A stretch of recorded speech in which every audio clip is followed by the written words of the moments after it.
হত্যা বন্ধ করে অবিলম্বে পদত্যাগ করুন সরকারকে ফখরুল। জানাবো কোটা আন্দোলনের ছদ্মবেশে জামাত শিবিরের সন্ত্রাসীরা অনুপ্রবেশ করে, যা বললেন প্রধানমন্ত্রী। সর্বশেষ রিমান্ডে নিয়ে নেতাকর্মীদের পঙ্গু করে দেওয়া হচ্ছে, কি বলছেন জামাত নেতারা। দেশ বিদেশের সকল খবর সবার আগে জানতে চ্যানেলটি সাবস্ক্রাইব করে রাখুন। এবার বিস্তারিত। হত্যা ও নির্যাতন বন্ধ করে সরকারকে অবিলম্বে পদত্যাগ করার জন্য আহ্বান জানিয়েছেন বিএনপির মহাসচিব মির্জা ফখরুল ইসলাম আলমগীর। রোববার এক বিবৃতিতে তিনি এই আহ্বান জানান। বিএনপি মহাসচিব বলেন, এ পর্যন্ত গ্রেফতারকৃত বিএনপি ও বিরোধী দলের সকল নেতাকর্মী এবং শিক্ষার্থীদের বিরুদ্ধে দায়েরকৃত মিথ্যা মামলা প্রত্যাহার, রিমান্ডে নির্যাতন বন্ধ এবং অবিলম্বে সকলের নিঃশর্ত মুক্তির জোর আহ্বান জানাচ্ছি। কৃষক দলের সহ সাধারণ সম্পাদক লেফটেন্যান্ট অবসরপ্রাপ্ত ডক্টর হারুনুর রশিদ ভূঁইয়াকে জনসমক্ষে হাজির করার আহ্বান জানাচ্ছি। পাশাপাশি সরকার নিজের ক্ষমতায় টিকে থাকার লক্ষ্যে সারা দেশে যে ত্রাসের রাজত্ব কায়েম করছে এবং হত্যা নির্যাতন অব্যাহত রেখেছে তা অবিলম্বে বন্ধ করে পদত্যাগের দাবি জানাচ্ছি। অন্যথায় দেশের জনগণ ঐক্যবদ্ধভাবে গণপ্রতিরোধ গড়ে তুলবে। তিনি বলেন, দেশটা আজকে ত্রাসের রাজ্যে পরিণত করেছে। দিন দিন নিরীহ ছাত্রছাত্রীদেরকে হত্যার সংখ্যা বৃদ্ধি পাচ্ছে। তবে সরকার যতই ছলছাতুরি করুক না কেন, গণদাবির কাছে পদত্যাগ করতেই হবে। মানুষ যখন প্রতিবাদ শুরু করেছে, এই প্রতিবাদের দ্বারা অব্যাহত থাকবে। সরকার এবং আইন শৃঙ্খলা বাহিনীর সদস্যরা বলছে যে গুলি করে মানুষকে হত্যা করা হয় নাই, অথচ শিশু আহাদ, সামির থেকে শুরু করে বয়োজ্যেষ্ঠ পথচারী সকলেই গুলিতে নিহত হয়েছে। বিভিন্ন সূত্রে ইতিমধ্যে আমরা জানতে পেরেছি হত্যার সংখ্যা অনেক লম্বা হবে। সরকারের পক্ষ থেকে দুষ্কৃতিকারীদের দ্বারা ক্ষতিগ্রস্ত সরকারি স্থাপনাগুলোর বর্ণনা দেয়া হলেও কোটা বিরোধী আন্দোলনের মৃত্যুর তালিকা এখন পর্যন্ত প্রকাশ করা হয়নি। মৃত্যুকে ধামাচাপা দেওয়ার জন্যই মৃত্যু তালিকা প্রকাশ করা হচ্ছে না। তাছাড়া সারা দেশে কোটা সংস্কার আন্দোলনকে কেন্দ্র করে কোমলমতি শিক্ষার্থীদের এবং সাধারণ মানুষকে গ্রেফতার বাণিজ্য অব্যাহত রাখা হয়েছে। ডোনার আটক।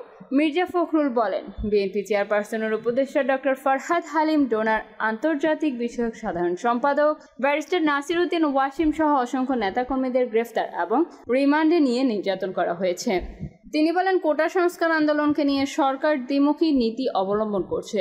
একদিকে সরকারের পক্ষ থেকে বলা হচ্ছে নিরীহ ছাত্রছাত্রী এবং কোটা সংস্কারের নেতাদেরকে নির্যাতন করা হবে না, অপরদিকে প্রতিনিয়ত সাধারণ শিক্ষার্থীদেরকে গ্রেফতার অব্যাহত রাখা হয়েছে। সাধারণ মানুষ, প্রতিবন্ধী শিশু এবং বিভিন্ন শ্রেণী পেশার এমনকি চাকরিজীবীরা পর্যন্ত এ ধরনের অমানবিক কর্মকাণ্ড থেকে রেহাই পাচ্ছে না। কোটা সংস্কার আন্দোলনকারীদের প্রতিনিয়ত গ্রেফতার ও নির্যাতন চালাচ্ছে, অথচ ঢাকা বিশ্ববিদ্যালয় এবং সারা দেশে আইন শৃঙ্খলা বাহিনীর সঙ্গে যারা প্রকাশ্যে সাধারণ ছাত্রদের বুকে গুলি চালিয়ে হত্যা করলো, তাদের একজনকেও গ্রেফতার করা হয়নি, বরঞ্চ তাদের নিয়ে সরকার প্রধান মায়াকান্না করছে। চলে যাচ্ছি পরের সংবাদে। আদালতের আদেশ অবজ্ঞা করে রিমান্ডে নিয়ে সরকার রাজনৈতিক দলের নেতাকর্মীদের পঙ্গু করে দিচ্ছে বলে অভিযোগ করেছেন জামাতের ভারপ্রাপ্ত সেক্রেটারি জেনারেল মাওলানা এটিএম মাসুম। রোববার এক বিবৃতিতে তিনি এই অভিযোগ করেন। এটিএম মাসুম বলেন, সরকার নিজেই আইনের কোনো তোয়াক্কা করছে না। উচ্চ আদালত 2003 সালে রিমান্ডের বিষয়ে একটি নির্দেশনা দিয়েছিলেন। সংবিধান অনুসারে সর্বোচ্চ আদালতের রায় বা নির্দেশনা প্রতিপালন করা সরকার অধস্তন আদালত সকলের জন্য বাধ্যতামূলক। কিন্তু উচ্চ আদালতের এই নির্দেশনা সরকার সম্পূর্ণরূপে লঙ্ঘন করছে।